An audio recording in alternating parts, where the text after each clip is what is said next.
We've been on the scene here since around 3:30 this afternoon when this story braked. Here's what we can show you right now. These are some of the cars that stayed on land, if you will. There are 3 of them right here. Looks like 2 freight and 1 tanker. And then a number of cars also spilled over the side here, over the tracks, falling about 80 feet. And then there are still more derailed cars behind that. According to fire officials, though, they are telling us that only 5 cars derailed, but I'm counting at least 7 here right now, so we'll try and get you a better update as far as that number is concerned. There is no threat of explosion, which is good news. There's no threat of hazard or fire here, but many roads in this area are still closed as emergency crews are trying to figure out best how to tackle this situation. We understand some of the cars, as I mentioned, fell about 80 feet to the bottom. One of them struck a car with somebody inside, but amazingly, that person walked away and is fine. I am told that fire and police officials are trying to interview that person as well to see if they saw anything when this train came off the track. Earlier, the fire department held a briefing talking more about the situation.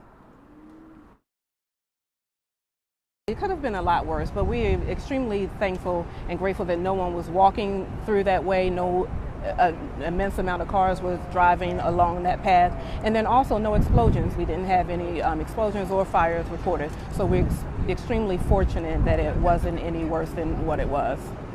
Earlier we were able to get on the tracks here actually when we first arrived at the scene when this was still very fresh and new. There were a number of onlookers and people who live in this area who tell us that the sound of a train going by and the rumbling is common, but this time things sounded much differently. There was, some say, a loud boom, and the rumbling was a lot louder and a lot stronger than they're used to in this area. Here's what some of those folks had to say.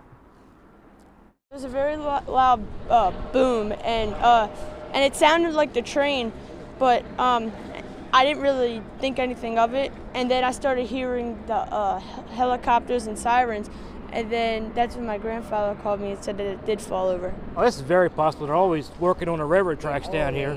So once you work on it, it weakens the ground up. And I guarantee you one of these tracks are probably loose from working on the tracks. All the time you hear screeching, screeching, screeching, so you know it's how it turns the axles. It probably just popped off the track, probably going too fast, making a turn. Now we just received, I'm just looking at this if you pardon me here, an email from CSX that says that they are investigating this situation. They say our main priority is the safety of the community, employees, and emergency responders, and they're apologizing for the disruption to the community at this hour. Amazingly, as I reported, no one injured in this situation, which is truly unbelievable when you look at what is going on out here. One final note, as far as commuters are concerned, there is no impact, I'm told, to MARC service this evening and will not have any effect on the Penn Line service, which includes Amtrak. We're going to continue staying out here on the scene and bringing the latest developments as they happen. Another update at 5:30. That's the very latest live here in Baltimore City. I'm Lowell Melser, WBAL.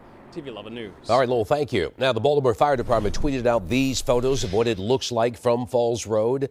You'll be able to see here the massive train cars blocking the entirety of Falls Road there. Traffic is not getting by right now and probably won't be for quite a while. For some time. Yeah. And as Lowell just reported, Captain Roy and Sky Team 11 have been monitoring the situation from the air. So, Captain Roy, what's the latest? This is the car that Lowell Melser was talking about that was parked on the side of Falls Road when this train derailed here. Now, to help back up on Lowell's story, there are 9 cars that have derailed. 5 of them have actually left the track. One of them is somewhat dangling in the Jones Falls. The other one is pretty much on top of Falls Road. The one tanker car that you see on its side is empty and does not pose a hazardous materials threat at this location. The only thing that speed obviously is not a factor is the way the turn is, but one thing that I have noticed from flying Sky Team 11 here, the winds.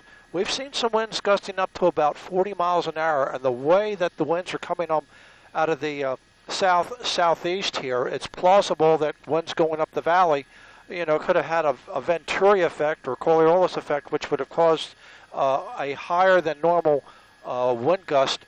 With all these train cars that are empty, it's plausible that that may be a contributing factor to this derailment. Now, Falls Road remains shut down both north and south. north of North Avenue. If you're traveling westbound on North Avenue, City Police have shut that down. Eastbound is open, but westbound is shut down. Southbound Maryland Avenue is shut down just south of North Avenue while they're setting up an area for the BGE crews to respond as well as CSX crews to respond to deal with this derailment. I can tell you that they are en route. They didn't waste any time mobilizing equipment to come here. The last I heard is that the main supervisor that was down in Virginia should be here within the next half hour or so. And as we get more information on this derailment, we will update you. Reporting in SkyTeam 11, I'm Captain Roy Taylor.